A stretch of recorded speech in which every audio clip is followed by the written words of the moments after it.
Welcome to the Flow State Podcast, where we're all about finding balance. We're your hosts, Monica Groney and Norah Candido. Now let's get into the flow. Welcome to season 3 of the Flow State Podcast. We're so excited to be back, and Norah and I are in person together. If you're watching the video, you can see us here in my office. Welcome to my house, Norah. Thanks for having me. We were just chatting in the car, on a hike earlier this week about fertility, the fertility conversation, and if we thought that all of the conversation around fertility issues was creating some fear-mongering and people worrying, I'm not going to be able to get pregnant. I should start thinking about now. Oh no, I'm in my late 20s. I need to do this now. So we thought it would be really fun to do an entire episode today all on trying to conceive. I just got off the phone with a client this morning and she said, I'm, X years old and my AMH is really low, and they immediately told me that I should freeze my eggs. And I was like, do you even want kids? And she was like, I don't know. These conversations are so important to be having and to be thinking about, but I don't like when that fear or story is already being given to you without, there are so many other things that we can do, and we can't change that value necessarily, but why don't we optimize the eggs that you do have? For anyone who doesn't know what AMH is, it's a common test that they'll run. It's a lab value that is supposed to estimate how many eggs that you have. It's anti-Müllerian hormone, which is the hormone that the eggs produce. But it just really, it's so relevant. And I think a lot of this conversation is becoming really popular with us talking about coming off of hormonal birth control. Are there going to be fertility implications because of being on birth control for so long? And I think our generation is really the first wave to experience this because the majority of our cohort has been on some type of hormonal birth control for an extended period of time. Yeah, and I think it's a good thing that it is getting talked about. We're not saying that fertility issues shouldn't be discussed because it's creating fear. I think we should just understand that just because it's more common for people to talk about it now, it doesn't mean that it's going to be an issue for everyone or that you are at risk yourself. And there are a lot of things that you can do to support yourself. And if you've been listening to this podcast and implementing any of the things we've shared, you're already working towards that. So just having a healthier cycle, healthier reproductive health is really the first step. And I think you'll even hear a lot of repeated things today that we've said before. Yeah, absolutely. And I that should just drive it home that having a good cycle or doing things to help and promote a healthy cycle is also going to translate over into hopefully healthy fertility. And we'll even cover that that's not always it either. Yeah. And as Norah mentioned about birth control, I think that is also a great episode for you to listen to. We did a whole episode on coming off hormonal birth control and everything you should know if you are considering and or on birth control currently. So definitely go back and listen to that one if you are considering coming off birth control and considering trying to conceive in the future. All of the tips in that episode are very applicable. Yeah, absolutely.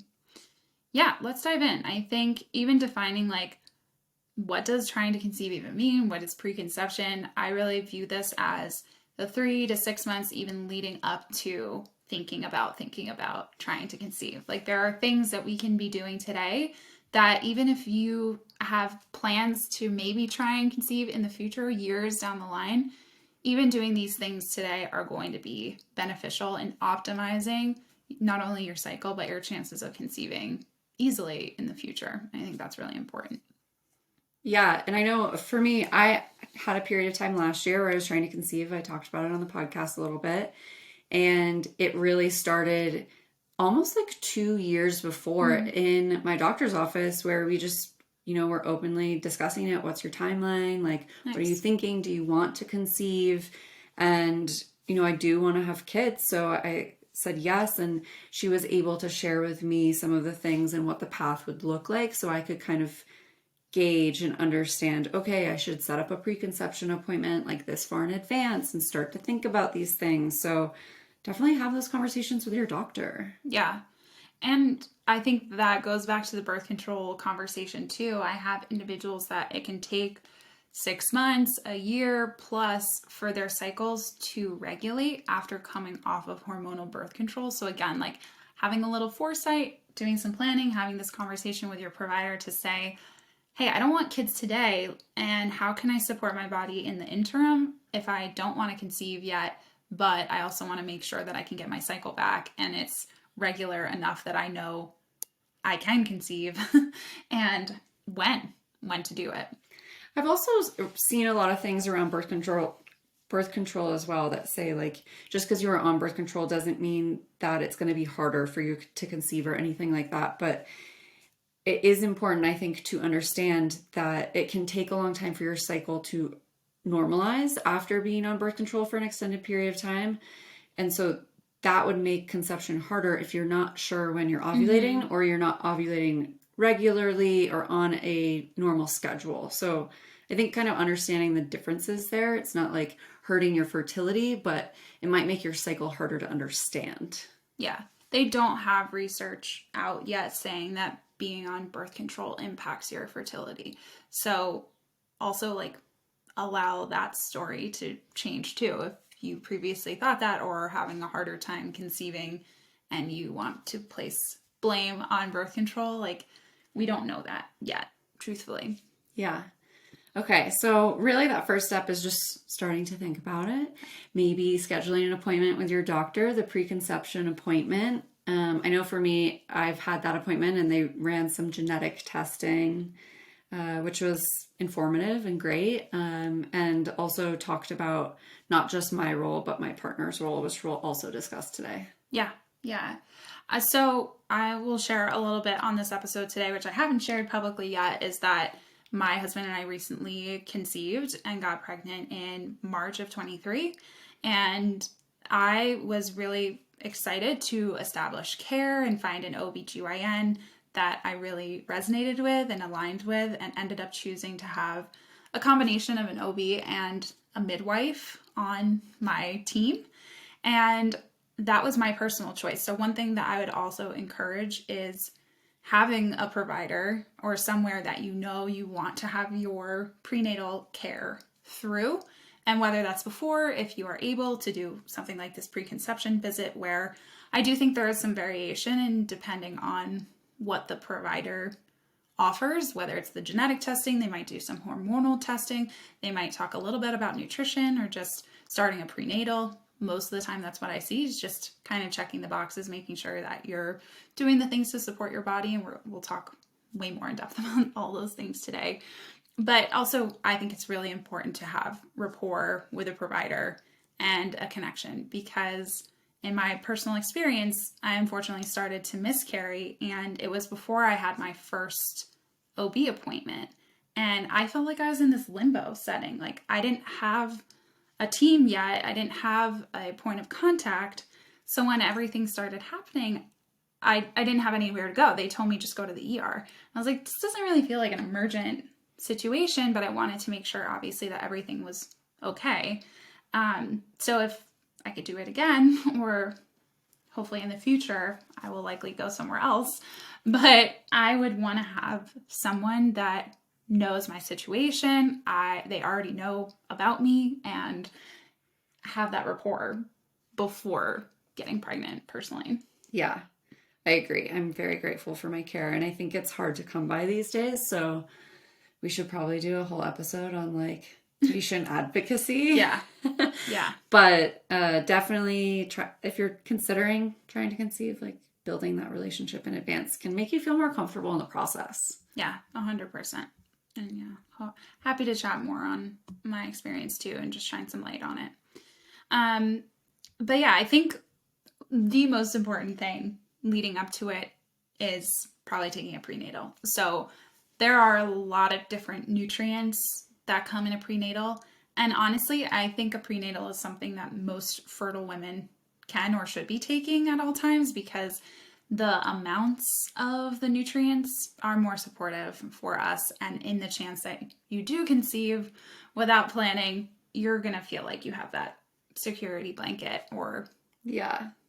That's one of the reasons we created Maria too, is literally when I explain Maria to people, I'm like, it's like a prenatal without the nutrient needs of the fetus. Yeah. Because as women, our reproductive systems do need a higher level of specific nutrients.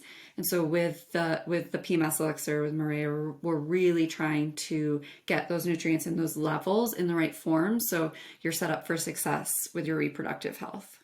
I honestly think that being super consistent about Maria is what allowed us to conceive on the first try. Like, amazing. My cycle has even improved since being more consistent on it. And I do really think that it just optimized the potential for it to happen in the first place. Like, conception is key. And we definitely get a lot of questions from our community of, can I keep using Maria as my prenatal? And personally, I don't recommend it just because there are additional needs for your growing baby that aren't in Maria. Maria is just for you. So highly, if you're thinking about conceiving, definitely recommend switching. We're happy to make recommendations, but we're going to dive a little bit in right now to what those nutrients are. And there'll be a lot of the ones that if you're familiar with our products, you've seen and maybe you take. Yeah. Yeah. So probably most common ingredient that we hear, and they even started fortifying foods back in like the 80s because women were experiencing neural tube defects in the fetus. So that's folate, and really, really important in the type that you're taking. So we want something that says methylated folate, which means that it's already in its activated form. And this is the form that's in Maria as well. And that means that body doesn't have to convert it into its active form, so it's much easier to absorb and use versus a folic acid. Folic acid is less expensive, it's a cheaper version, but it's not as easily absorbed. And 1 in 10 people has a genetic mutation on their what's called MTHFR gene, which doesn't allow them to convert that B vitamin easily. And this applies for a lot of B vitamins too. So a key thing that you want to look for, especially in B12, in B6 especially, and in the folate, is that it says methylated. That's the active way. And I think if you go and buy a prenatal off the shelf at like Target, I'm not saying all of them, but you'll often see folic acid, and that's truly because it's cheaper to manufacture. So they can get the product to you cheaper, they can have a better margin. So really be looking for that methylated folate. It will not come in a gummy form. No. I will tell you that now. So if you're like, oh, I got my gummy multivitamin or my gummy prenatal, it's not in the right form already. And it definitely has a lot of added sugar. So need to find a swap. And it is unfortunate because gobbling the pills down, I hear you, it sucks. Yeah, that's why I like Maria. Drinkable. Yeah.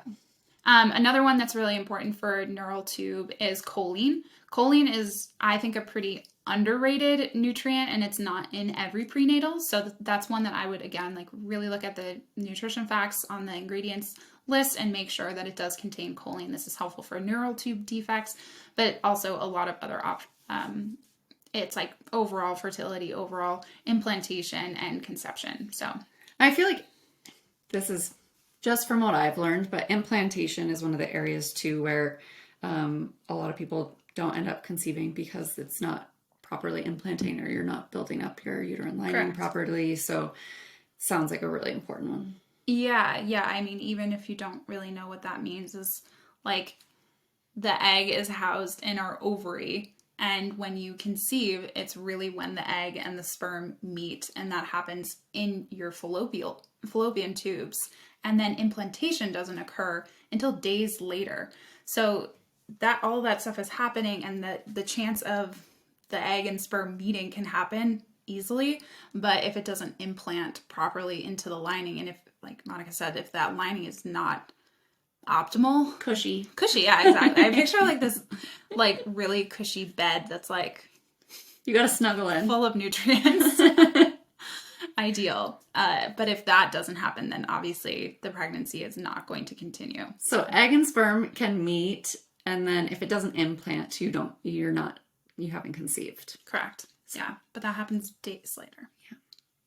Vitamin D is really important, and vitamin D is very interesting. So it can actually act as a hormone in our body. It supports a lot of different pathways from our thyroid health, which also impacts a million other operations in our system, but especially when it comes to bone health, and it also helps with calcium absorption, which is also helpful when you are creating a human being and your body is literally building bones for another human being. Wild.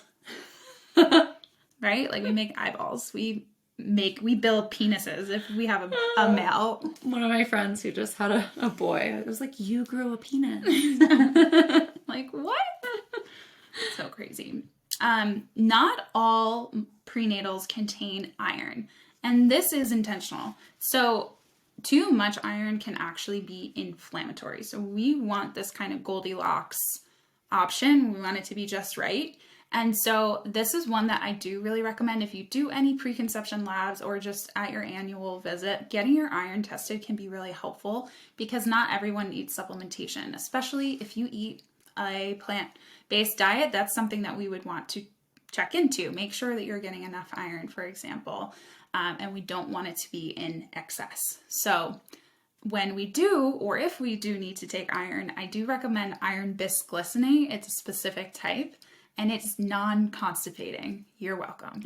So most common complaint about taking oral iron is that it's constipating. So we don't want that, obviously. Yeah, this is a common question we get in customer service at Maria too, is like, does your product have iron? And like Norah said, iron is a really individualized nutrient because we don't all need it. So really good one that you can always add iron. So even if you are someone who needs it and you can't find a prenatal that has all of your needs, just add it on the side. Yeah.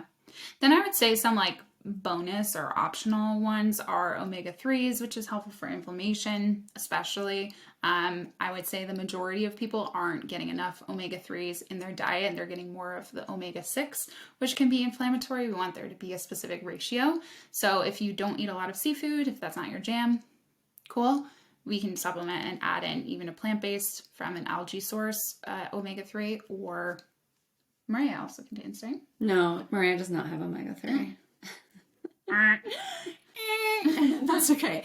I take an omega-3 on top. We tried to put omega-3 in, but you can't, because it's like oil-based or fat soluble. Yeah. It can't really go in powder form and stay active, Got if it. you will.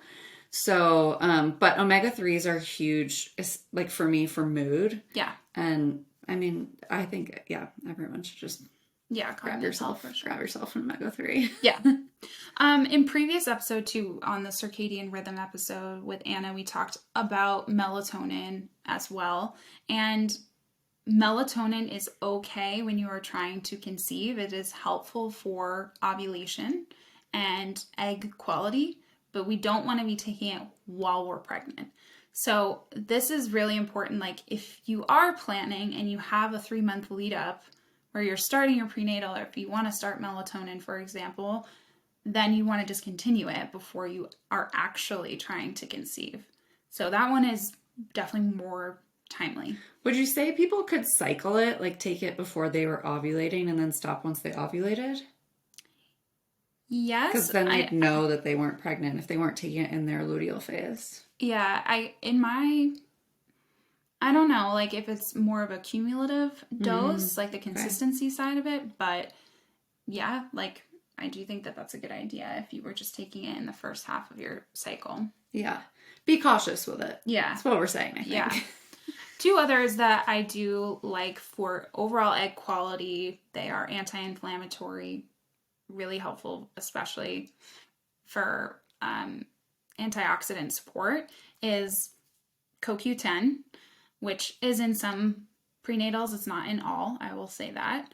And myo-inositol. So myo-inositol is really, really interesting. I especially like this for individuals that might not have a regular cycle. It can help to even things out a little bit, especially in the PCOS I was population. gonna say, very common with PCOS, it seems. Yep. Yeah. But it's also really, really great for egg quality, ovulation health in general. So if you are challenged in that department, maybe you're not consistently ovulating, this is something that might be really helpful for you to regulate things and have more consistent ovulation cycles. And it could be that it's just helping with stress and actually allowing your body to ovulate. I think there are a few different mechanisms of action there. Yeah, I've seen a lot of prenatal brands also have like a CoQ10 add-on. So maybe it's not in the prenatal, but you can buy a separate option. So definitely something to consider. Yeah. But I would say those are kind of like accessory or add-ons that you can throw in. And again, we talked about like really dialing in on these recommendations about 3 to 6 months before you are really starting to try. That's not to say that like if you find out you're pregnant today, you can still go to term, you can still have a healthy pregnancy, but as soon as you find out, you should start a prenatal. Like we do need more nutrients than maybe a standard multivitamin, and that is the time to do it. So Yeah. important. Yeah. And talk to your doctor too. They might have recommendations on brands. Feel free to reach out to either of us individually. We're happy to share like ones that we maybe have used or like. But again, it can be individualized. So it's really good to talk to your doctor if they have a recommendation. Yeah, absolutely. And like what fits best for you and your labs, your presentation, if you're plant-based, if you're vegan, if you are vegetarian, if you eat all the foods. So I think it's really important that this is not a blanket recommendation. Yeah. There is a lot of additional lifestyle elements that we can start to think about. And like I said, if you've been around and are part of our community here, you're maybe already thinking about these things. But we're going to dive into a little bit of the elements that aren't just supplementing when you are prepping to conceive. Definitely. A big one for me, and I know there is mixed research on this, is alcohol consumption. So things for me in terms of alcohol is that I know it affects the liver, which the liver is really important for our hormone health. It also ends up depleting a lot of the nutrients that we need in order to have a healthy pregnancy. Those two things, and it can be more inflammatory or stressful on our body. So for those reasons, I really recommend more moderate consumption. And then, it's your choice what that looks like. And I think it is also even really interesting looking into statistics on consuming during pregnancy. There's actually like mixed research on that too. And I really think at the end of the day, it's what you're comfortable with. That's important. Yeah. There's a lot of fear-mongering, I think, around alcohol and like conception as well. And I think a lot of times people are like, oh no, the night I conceived, I was also drinking. Like, is there going to be birth defects? Is this going to happen? And it's like, it's not super likely. But yeah, like Norah was saying, it just puts out, I know when I drink, I don't sleep as well. Yeah. Like I get headaches, I feel like crap. So I don't really drink. Yeah. And you can only assume that that's going to be better if you're trying to get pregnant. Yeah. Yeah. I did read the book Expecting Better when I was early on in my pregnancy, and I really loved it. So for anyone who is thinking about it or starting their conception journey, I highly recommend it. It was written by an economist who wanted to actually know the numbers on should you drink or should you not drink? Should you eat raw seafood? Should you not? Like what each topic or myth and how it's going to impact your pregnancy. So highly recommend that one. Yeah. Yeah. There are so many amazing books out there. Yeah. Yeah. I think the next big one, and we kind of talked about this with alcohol, is stress. And I over and over heard while I was trying to conceive that like maybe you just have too much stress in your life. Maybe you're just stressed. I think you're just overstressed. That's why you're not conceiving. And very well could be true. And stress shows up in our body in so many ways. So finding ways that you can deal with your stress can be really beneficial. Yeah. I really like to share the image of a stress bucket with my clients where stress is inevitable. Like the world that we live in, we all just came through 3 years of craziness and we're all experiencing stress, whether you have adverse childhood events or traumas or history of sexual assault or abuse or rape, like all of those things, even if it's not active, your body is still dealing with those things and our body remembers. So I like to kind of imagine the different stressors and how can we lessen that load? Like anything that you can take off of your plate or take out of the bucket to just help lower overall stress. And the most common thing people say to me is like, oh, I exercise to reduce stress. And I'm like, that's great. But exercise also is a form of stress. So what else can we be doing? Like what can we add in or maybe take out that's also going to help our bodies manage stress? And like, what does that look like for you? Yeah, when I was trying to conceive, I started going to acupuncture. Obviously there's some research behind acupuncture being helpful for fertility as well. But for me, it was 45 minutes every other week where I got to go and have a conversation with a integrative health person. They could help me work through more than just fertility issues. It was almost like therapy. Yeah. And then I got like 30 minutes of just quiet with the acupuncture needles in me. And to me, like, obviously that was a privilege that I am able to afford and go do that. But it was something I added in that was just a moment of peace in my time. I love that. Yeah. Yeah, I know a lot of my clients really like to do a sauna for similar reasons. Like probably not bringing your phone in there. It's going to overheat. Like maybe you're reading, but just only doing one thing. And that like blocked off time on your calendar for just you. Also sweating, exceptional support for your body. So, and yeah, acupuncture, amazing benefits for fertility. So highly recommend finding something, and maybe that's getting back to a creative expression that you used to really enjoy, like singing or making art or doing crafts or crocheting, and whatever it is. It doesn't have to be a physical product, but doing something that you tangibly feel different after completion and having something that's sacred for you. Yeah. Simple as like a breath work. Yeah. 5 minutes of breath work a day, something. Commit to one thing. Yeah. Doesn't have to be a paylock. Yeah. Sure. Yeah. And Norah did mention that exercise creates stress in our body. Of course, in order for us to have a result, we have to have a stress response. But it's also a healthy element. Definitely. So that doesn't mean don't exercise. Absolutely. Absolutely. Yeah. There's like the common health pillars, if you will: sleep, exercise, food. Like those are the same for this as well. Absolutely. Make sure you're getting your nutrients, make sure you're getting your sleep, moving your body. Those are kind of blanket wellness statements that we can always stand by. Exactly. And that even goes back to the stress bucket too. Like if you're not eating enough or if you're over exercising, we've talked about this before, like your body is not going to be in the best state. Does that mean you won't get pregnant? No, like it can still happen, but if you're trying to really optimize and make it easier on yourself. Yeah. And find what works for you, right? Like don't make it overwhelming. Like, oh my God, I have to do all of these things if I want to conceive. It's like, what's the one thing I can do that's going to make the biggest difference? And maybe that's changing eating habits to make sure you're getting enough food, or 3 solid meals a day, something like that. Try to get one of them in. Yeah. Another really big thing that I hear that I think is really, really important, especially, and when I'm speaking to this is in heteronormative, heterosexual relationships where we are trying to conceive. But that can also happen in same-sex relationships.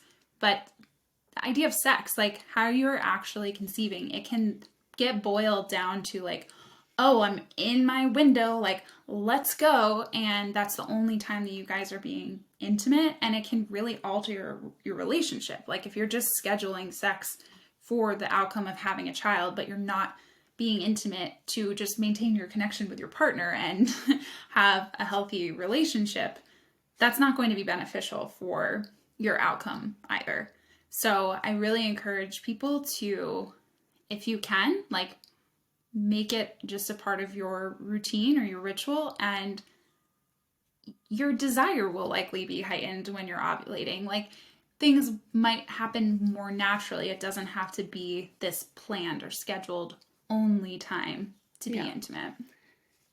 If you're new here and you're like, wait, ovulation, planned window. Yeah. This is something that I learned in the last like 6 years, probably, that literally we are only fertile for a 5 to 6 day window during our cycle. So that is, I think, where this like scheduled sex encounter occurs for you when you're trying to conceive, is that you're hyper aware of when you're ovulating. You know the window's short and you want to like screw, if you will, as many times as you can in the window because you're trying to conceive. So it can become this chore.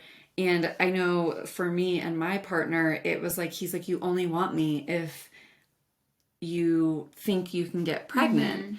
And so it was important for me to maintain the regularity of our sex, not just in our fertile window, and making it not just about conception. Yeah.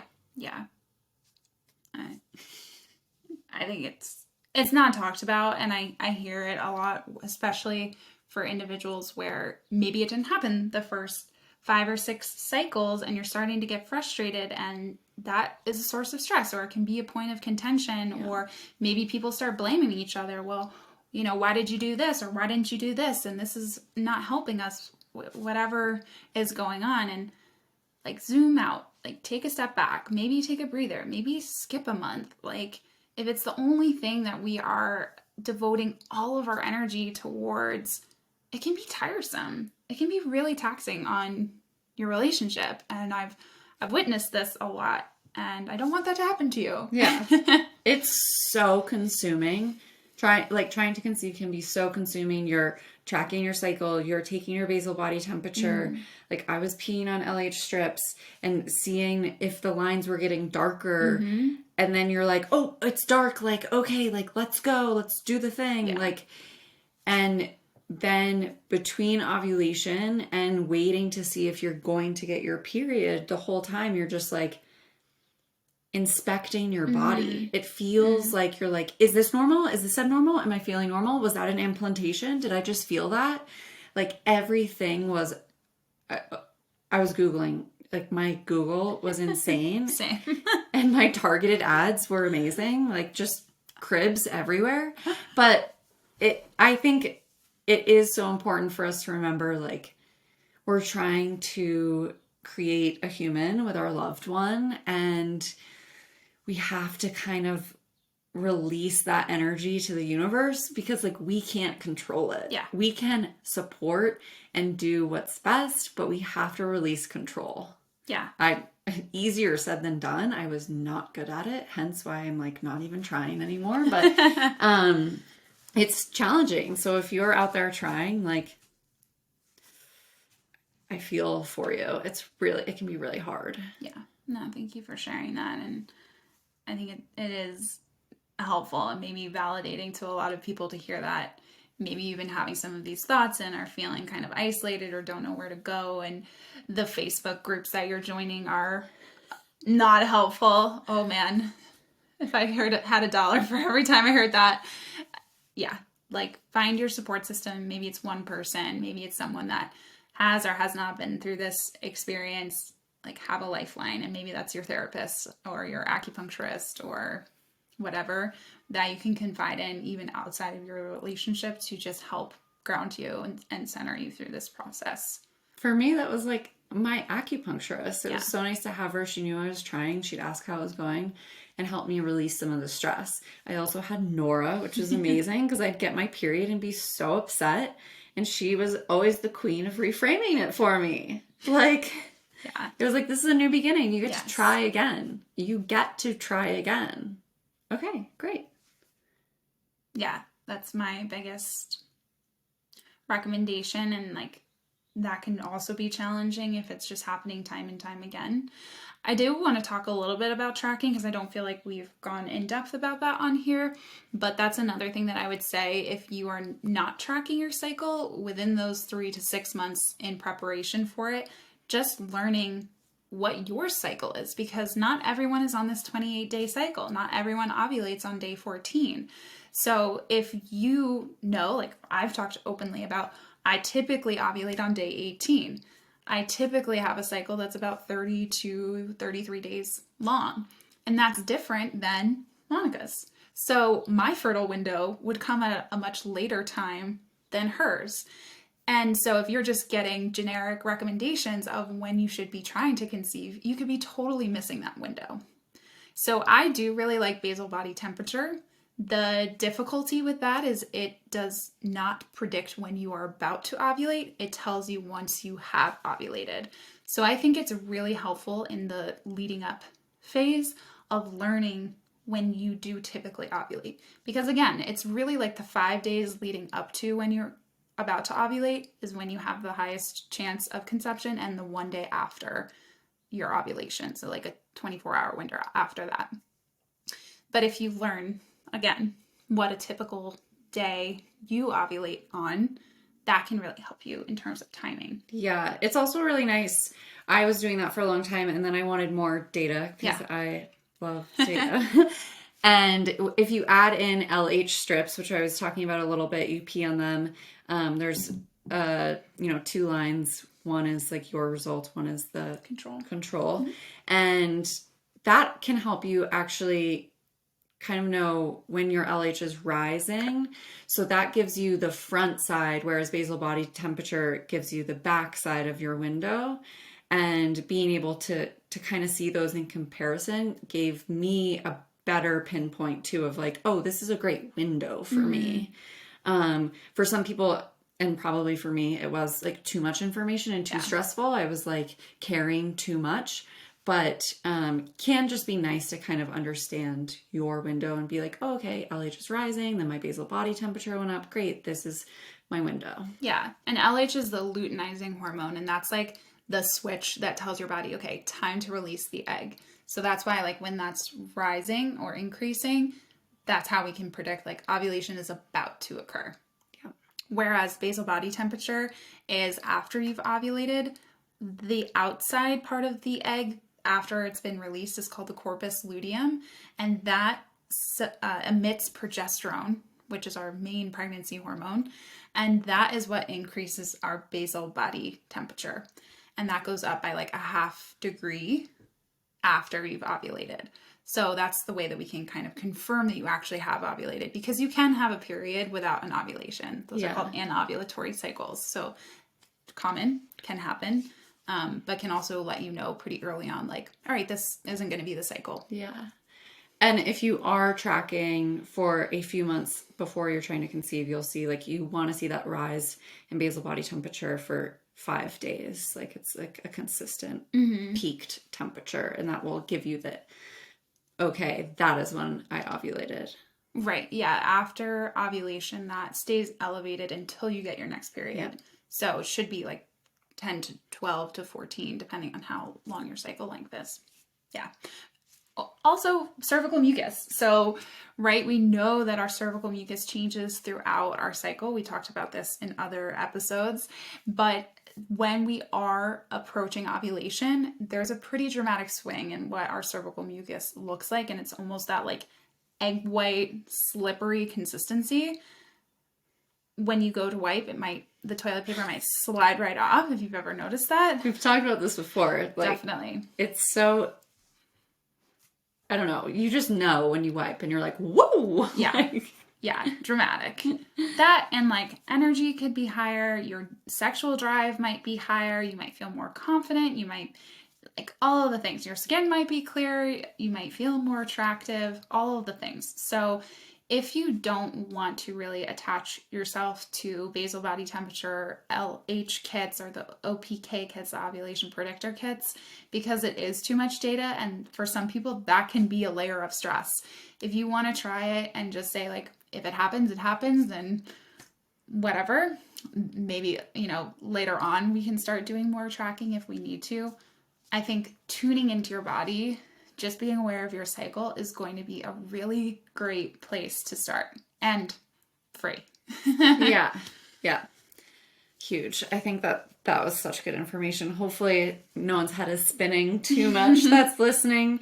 I think we did a cycle tracking episode, or maybe it was just cycle syncing. Yeah, I think we talked about in cycle syncing. But there's quite a bit of information in some of the previous episodes about, better understanding the ovulation window. So definitely go back and take a listen to those.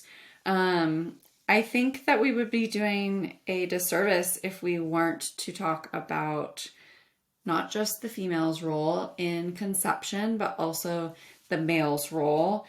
And I think it's easy for us to feel, at least I felt this, like it was my responsibility. And if it wasn't happening, it was because there was something wrong with me. Likely there's nothing wrong with me, but, and there is another person involved. So I think there's a big role to be played for men and for them taking some ownership as well in the preconception journey and conception journey. Absolutely. I can't tell you how many people I see, men that get lab work drawn and their testosterone is low. So it's not just the female's role, and things that I think can be really helpful. It's nice to have a supportive partner and somebody who wants to be as much of the process as we have to be. And that looks like, to me, taking a quality multivitamin right alongside you. It's not necessarily a prenatal, but maybe if that's not something that they've incorporated before, this would be a great place to start. And it's kind of like a security blanket. So if diet is not amazing, this is kind of an easy way to say, let's just be certain.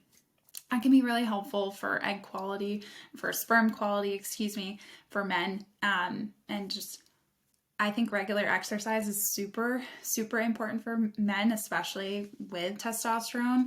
And that's going to also be helpful for their sperm quality.